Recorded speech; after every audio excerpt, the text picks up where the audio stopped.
Oke, Assalamualaikum warahmatullahi wabarakatuh. Kali ini saya akan coba menginformasikan bagaimana sih caranya supaya dokumen pengajuan visa kita itu mendapatkan apresiasi yang positif dari kedutaan. Artinya sebaiknya kita tidak memberikan dokumen dalam bentuk yang berantakan gitu ya.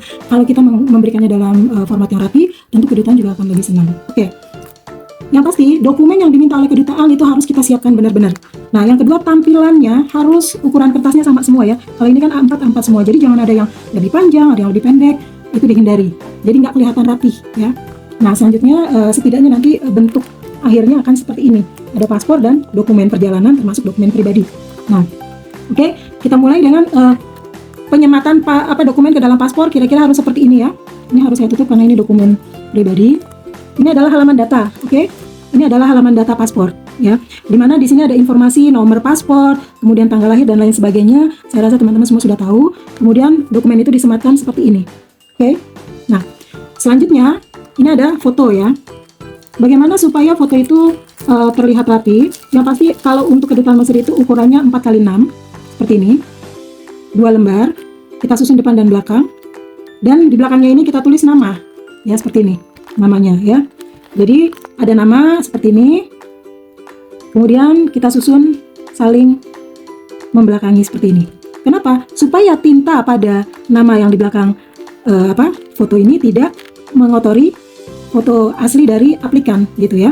Nah, foto itu harus, ini sengaja saya tutup ya karena ini kan dokumen pribadi sebenarnya. Jadi foto itu tidak boleh pakai kacamata, tidak boleh kelihatan gigi, sebaiknya kelihatan telinga dan rahang, dan harus foto terbaru paling tidak 6 bulan terakhir sebelum diajukan visa. Ya, akan lebih baik lagi kalau memang paling baru gitu loh fotonya. Oke, nah setelah kita susun seperti ini, kita masukkan ke dalam plastik supaya tidak kotor. Ya, saling membelakangi seperti ini. Oke, selanjutnya yang dibutuhkan adalah manifest. Nah, manifest ini adalah susunan peserta yang akan berangkat dalam satu rombongan. Misalnya ada 10 orang, 20 orang, 30 orang, itu akan ada dalam satu manifest seperti ini, dan ini ada logo dari kedutaan Egyptnya ya. Manifest ini akan membantu kedutaan untuk mengidentifikasi siapa-siapa saja yang akan berangkat seperti itu ya. Setelah manifest, kemudian ada yang namanya dokumen form aplikasi ya dari Arab Republic of Egypt, Republik Arab of Egypt ya. Nanti foto akan ditempel di sini sebenarnya. Nah, ini semua harus diisi.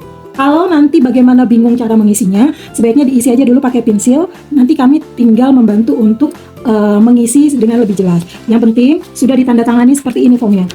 Ditandatangani seperti ini. Jadi nanti isinya tinggal kami yang akan bantu isi, ya. Oke. Setelah itu ada surat garansi dari perusahaan atau dari travel yang membantu mengajukan visa.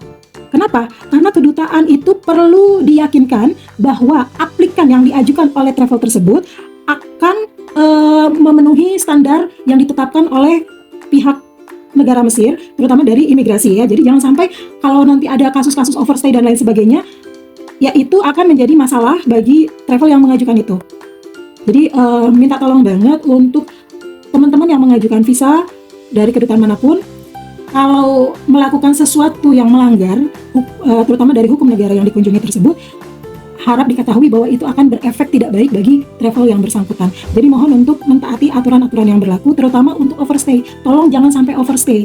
Itu sangat berbahaya sekali gitu ya. Jadi di sini diinformasikan perusahaan apa, siapa yang menjamin, kemudian menginformasikan juga bahwa grup ini akan berangkat dari tanggal berapa sampai tanggal berapa rencananya dan lain sebagainya, sehingga kedutaan merasa yakin, merasa percaya bahwa oke, saya akan memberikan visa karena digaransi oleh travel yang dipercaya atau sudah listing dengan kedutaan. Kira-kira seperti itu ya.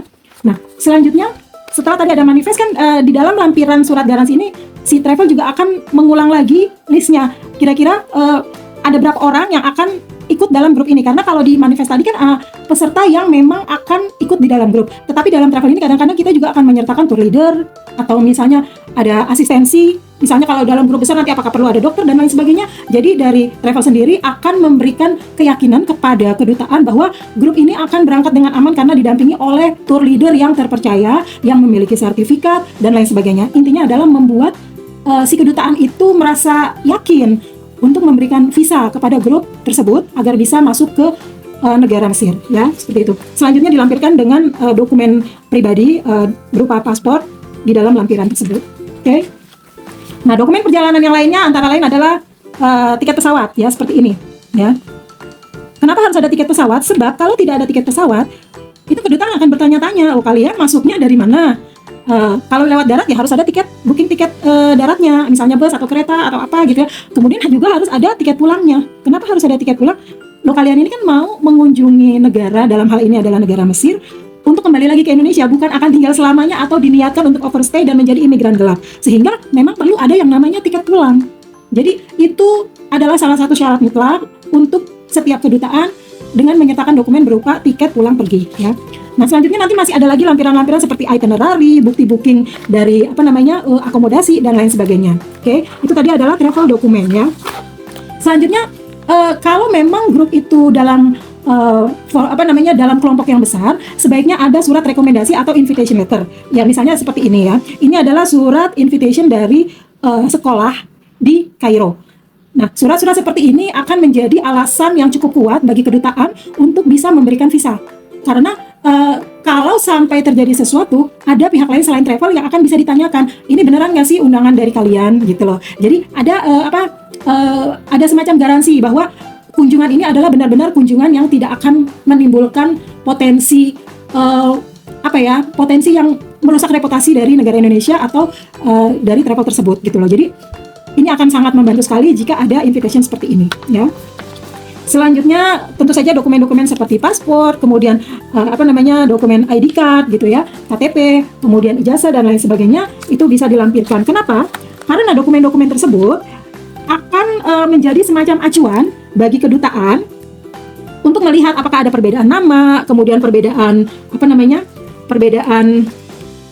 tanggal lahir dan lain sebagainya. Jadi fungsinya adalah untuk comparison. Jadi misalnya di paspor namanya Mr. ABC, kemudian ternyata di akte kelahiran Mr. ABCD. Berarti D-nya ini bagaimana, itu harus bisa dijelaskan. Nanti di-compare lagi dengan family dokumen seperti kartu keluarga dan lain sebagainya, ya. Nah, selain itu kadang-kadang beberapa negara itu mengharapkan informasi bahwa si aplikan itu pernah punya histori perjalanan ke negara lain sebelumnya, sehingga kedutaan merasa bahwa oke, orang ini memang sudah biasa traveling dan tidak pernah ada masalah, histori tersebut bagus, sehingga kedutaan juga akan dengan senang hati memberikan visanya kepada aplikan, ya. Dalam beberapa kasus biasanya kan aplikan itu memiliki paspor lama yang sudah expired tetapi memiliki histori perjalanan di dalamnya. Nah, bagaimana caranya menunjukkan dengan kedutaan? Misalnya kita ada paspor baru ini masih kosong, tapi paspor lamanya ini berisi banyak dokumen gitu. Nah, dokumen perjalanan artinya ada stempel visa dan lain sebagainya di situ. Bagaimana cara menggabungkannya? Sebaiknya jangan pernah men-staples paspor, karena paspor adalah dokumen negara. Kalau sampai rusak, maka itu perlu di BAP di imigrasi. Harus dijelaskan kenapa sampai rusak dan lain sebagainya, ya. Sebab memang paspor merupakan dokumen negara yang harus kita jaga. Jadi bagaimana caranya supaya kita bisa menginformasikan kepada kedutaan bahwa paspor kita ini memiliki histori yang baik dalam perjalanan, tidak pernah ada masalah. Jadi bisa dilakukan seperti ini, dikaretin. Ini paspor lama, ini paspor baru, paspor lama ditaruh di belakang, kemudian dikaretin seperti ini, sehingga dia tergabung. Terutama untuk paspor yang memiliki tanda seperti ini adalah tanda bahwa paspor ini merupakan elektronik paspor. Kalau sampai di staples itu akan merusak data, ya. Jadi seperti itu, tinggal dikaretin aja. Nah, selanjutnya yang perlu kita persiapkan adalah uang untuk mengajukan permohonan visa. Jadi setelah dokumen kita anggap sudah bagus, kita harus siapkan uangnya. Nah, misalnya seperti ini. US dollar harus rapi, ya. Tidak boleh ada lipatan, dan serinya juga seri baru. Tidak boleh seri yang lama. Kedutaan tidak mau terima, ya. Jadi itu harus disiapkan juga, gitu. Oke. Jadi kira-kira informasinya seperti itu, semoga membantu, dan apabila ada yang kurang jelas bisa nanti langsung ditanyakan kepada saya. Oke, terima kasih. Assalamualaikum warahmatullahi wabarakatuh.